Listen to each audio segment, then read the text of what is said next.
Hi అండి, అందరికీ నమస్తే. నేను మీ Harshitha. Welcome back to Harshi's kitchen. ఈరోజు మన కిచెన్లో రెస్టారెంట్ స్టైల్ లాగా టమాటో క్యాజో మసాలా కర్రీ ఏ విధంగా ప్రిపేర్ చేయాలనేది ఈరోజు నేను మీకు చూపించబోతున్నానండి. అద్దిరిపోయే టేస్ట్ వస్తుందండి. అలాగే ఇది చపాతీ, రోటీ, ఇంకా రైస్, పులావ్లో కూడా చాలా బాగుంటుందండి. ఇలా చాలా గ్రేవీగా, చాలా క్రీమీగా చాలా బాగుంటుంది.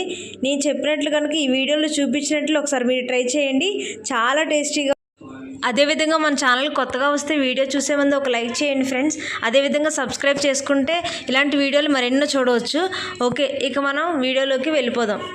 దీనికోసం ముందుగా ఒక స్టవ్ ఆన్ చేసుకొని కడాయి పెట్టుకున్నాను. ఇందులో ఒక 2 టేబుల్ స్పూన్ల పల్లీలను యాడ్ చేసుకున్నాను. ఇప్పుడు ఈ పల్లీలన్నింటినీ కూడా బాగా ఫ్రై చేసుకోవాలండి. ముందే పల్లీలు ఎందుకు వేసానంటే పల్లీలు ఫ్రై అవ్వడానికి కొంచెం టైం పడుతుంది కాబట్టి ఫస్ట్ పల్లీలు ఏ విధంగా నేను బాగా ఫ్రై చేసుకుంటున్నాను. ఇది కొంచెం ఇలా ఫ్రై అయిన తర్వాత ఇందులోకి కొంచెం ఎండు కొబ్బరిని యాడ్ చేసుకుంటున్నానండి. చిన్న ముక్కలుగా కట్ చేసుకుని ఎండు కొబ్బరిని వేసుకున్నాను. అదేవిధంగా 2 దాల్చిన చెక్క చిన్న ముక్కలు యాడ్ చేశాను. తర్వాత 2 యాలకులు, 4 లవంగాలు, 3 కాజు పలుకులను యాడ్ చేసుకున్నానండి. మీరు కాజు ప్లేస్లో నువ్వులనైనా యాడ్ చేసుకోవచ్చు. ఇప్పుడు వీటన్నింటినీ కూడా కొంచెం దూరంగా ఫ్రై చేసుకోవాలి. ఇలా ఫ్రై చేసుకున్నాక ఇవి కొద్దిగా ఇలా ఫ్రై అయిన తర్వాత ఇందులోకి 2 టేబుల్ స్పూన్ ధనియాలు యాడ్ చేసుకుంటున్నానండి. అదేవిధంగా 1 టేబుల్ స్పూన్ జీలకర్రను కూడా యాడ్ చేసుకున్నాను. ఇప్పుడు వీటన్నింటిని కూడా మళ్ళీ ఒకసారి మొత్తంగా ఫ్రై చేసుకోవాలి. ఈ విధంగా బాగా ఫ్రై చేసుకున్న తర్వాత ఇందులోకి నేను కొద్దిగా కసూరి మేతిని యాడ్ చేసుకుంటున్నానండి. కసూరి మేతి యాడ్ చేసిన తర్వాత అలాగే చిటికెడు మెంతులు కూడా ఇందులో యాడ్ చేసుకోవాలండి. మెంతులు వేయడం వల్ల మంచి టేస్ట్ వస్తుంది. ఎక్కువ వేయకూడదండి, మళ్ళీ చేదొచ్చేస్తుంది. ఇప్పుడు ఇవన్నీ కూడా కొంచెం ఇలాగ దోరగా ఫ్రై చేసుకోవాలి. ఫ్రై చేసుకున్న తర్వాత ఇప్పుడు ఇవన్నింటిని కూడా పక్కకు తీసుకొని మొత్తం ఇదంతా కూడా చల్లార్చుకోవాలి. ఇది ఇలా చల్లారిన తర్వాత ఒక మిక్సీ జార్ తీసుకోవాలి. ఈ మిక్సీ జార్లోకి చల్లారిన ఈ మసాలా దినుసులన్నింటిని కూడా ఇందులో యాడ్ చేసుకోవాలి. దీన్ని ఫస్ట్ పొడిగా మిక్సీ పట్టుకోవాలండి.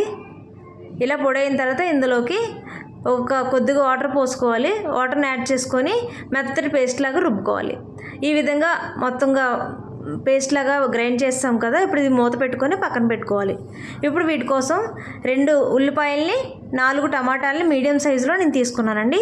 ఇప్పుడు వీటిని టమాటాలని చూడండి ఈ విధంగా చూపించినట్టుగా కట్ చేయాలి. ఇలా పై బొడ్డు అనేది ఇలా కట్ చేసుకోవాలి. ఇలాగ అన్నిటినీ కూడా మొత్తం కట్ చేసుకోవాలి. ఇప్పుడు వీటిని మధ్యలో ఇలా ఫోర్క్ తోటి కన్నాలు పెట్టుకోవాలండి. ఇలా ఫోర్క్తో కన్నాలు చేయడం వల్ల ఏమవుతుందంటే లోపలికి మసాలా వెళ్ళి చాలా టేస్టీగా ఉంటుందండి. చాలా బాగా కుక్ అవుతుంది టమాటా కూడా. దీని టేస్ట్ అనేది కూడా అప్పుడు బాగా తెలుస్తుంది. అదేవిధంగా మొత్తం మన దగ్గర ఉన్న టమాటా అన్నింటిని కూడా ఇలాగే ఫోర్క్తో ఇలా కన్నాలు పెట్టుకొని అన్నింటినీ కూడా ఇలా పక్కన పెట్టుకోవాలి. ఇప్పుడు మళ్ళీ స్టవ్ ఆన్ చేసుకొని స్టవ్ మీద ప్యాన్ పెట్టుకోవాలి. ఈ ప్యాన్ హీట్ అయ్యాక 1/2 కప్పు వరకు ఆయిల్ వేసుకోవాలండి. ఈ కర్రీకి కొంచెం ఆయిల్ ఎక్కువగానే పడుతుంది. ఇప్పుడు ఇందులో 10 నుంచి 15 జీడిపప్పు పలుకులను తీసుకున్నానండి. జీడిపప్పు గుళ్ళని తీసుకున్నాను నేను. వీటిని అన్నింటినీ కూడా కొంచెం ఆయిల్లో ఇలా దూరగా ఫ్రై చేసుకోవాలి. కొంతమంది ఫ్రై చేసుకోకుండా డైరెక్ట్గానే వేసుకుంటారండి. ఇలా ఫ్రై చేసి కనుక వేసుకుంటే చాలా టేస్టీగా ఉంటుంది కర్రీ అనేది. దాని టేస్ట్ అనేది మనకు తెలుస్తుందండి తినేటప్పుడు. ఇప్పుడు వీటన్నిటిని కూడా తీసుకొని పక్కన పెట్టుకోవాలి. ఇప్పుడు ఇదే ఆయిల్లోని సన్నగా చాప్ చేసి పెట్టుకున్న ఉల్లిపాయ ముక్కల్ని యాడ్ చేసుకోవాలి. వీటిని బాగా ఫ్రై చేసుకోవాలండి. ఆయిల్లో గోల్డెన్ బ్రౌన్ కలర్ వచ్చేలాగా వీటిని మనం బాగా ఫ్రై చేసుకోవాలి. ఆ విధంగా ఫ్రై చేస్తేనే దీనికి అనేది టేస్ట్ బాగా ఉంటుందండి. దీని టేస్ట్ రావాలంటే గోల్డెన్ బ్రౌన్ కలర్ వచ్చేలాగా బాగా ఫ్రై చేసుకోవాలి. ఏ విధంగా అనేది మీకు ఇప్పుడు చూపిస్తాను చూడండి.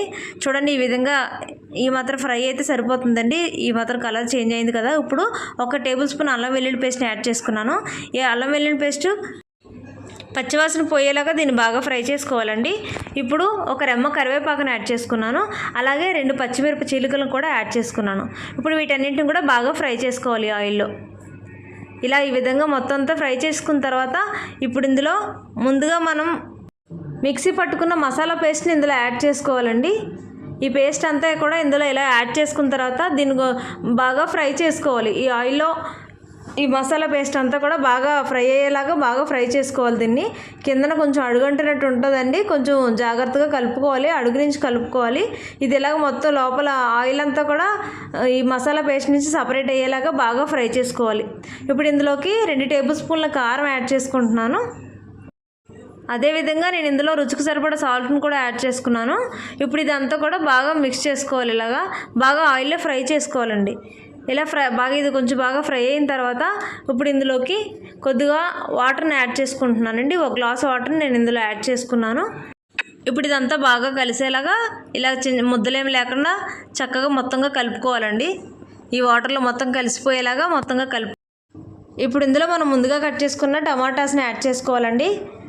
ఇలాగ అన్ని టమాటాస్ని కూడా ఇలాగ యాడ్ చేసుకున్న తర్వాత ఫ్రై చేసుకున్న క్యాజుని కూడా ఇందులో యాడ్ చేసుకోవాలండి. నేను క్యాజు అనేది కొద్దిగా తీసుకున్నాను, ఎందుకంటే నేను కొద్దిగా క్వాంటిటీలోనే చేస్తున్నానండి. తక్కువ క్వాంటిటీలో కాబట్టి నేను తక్కువగానే తీసుకున్నాను. అలాగే కొంచెం చింతపండు జ్యూస్ని కూడా ఇందులో యాడ్ చేసుకున్నాను. ఇప్పుడు ఇది గ్రేవీ దగ్గర పడే వరకు మూత పెట్టుకొని తీసుకోవాలి. చూడండి, ఈ విధంగా చాలా బాగా కుక్ అయిపోయిందండి. ఇప్పుడు చివరిగా కొత్తిమీరతో గార్నిష్ చేసుకుంటే అంతేనండి. ఎంతో టేస్టీగా ఉండే రెస్టారెంట్ స్టైల్లో అదిరిపోయే మసాలా కర్రీ అండి. క్యాజు మసాలా కర్రీ చాలా టేస్టీగా ఉంటుంది. మీరు ఒకసారి ట్రై చేయండి. ఈ విధంగా కనుక నేను చెప్పినట్టుగా కనుక మీరు చేస్తే చాలా టేస్టీగా ఉంటుందండి. మీరు రైస్లోకైనా, బిర్యానీలోకైనా, లేదంటే చపాతీలోకైనా చాలా టేస్టీగా ఉంటుందండి. మీరు కూడా ఒకసారి ట్రై చేయండి ఫ్రెండ్స్, చాలా టేస్టీగా వస్తుంది. అలాగే మీకు ఎలాగొచ్చిందో నాతో కూడా షేర్ చేసుకోండి ఫ్రెండ్స్. అలాగే మన ఛానల్ని ఫాలో అవుతూ సపోర్ట్ చేస్తున్న మీ అందరికీ కూడా చాలా థ్యాంక్స్ అండి. ఇంకెవరైనా కొత్తగా వచ్చుంటే కనుక లైక్ చేసి సబ్స్క్రైబ్ చేసుకోండి. ఇలాంటి మరిన్ని వీడియోలు మన ఛానల్లో ఉన్నాయండి. ఒకసారి మన ఛానల్లోకి వెళ్ళి చూసేయండి. Okay friends, thank you for support. Thank you for watching. Bye friends.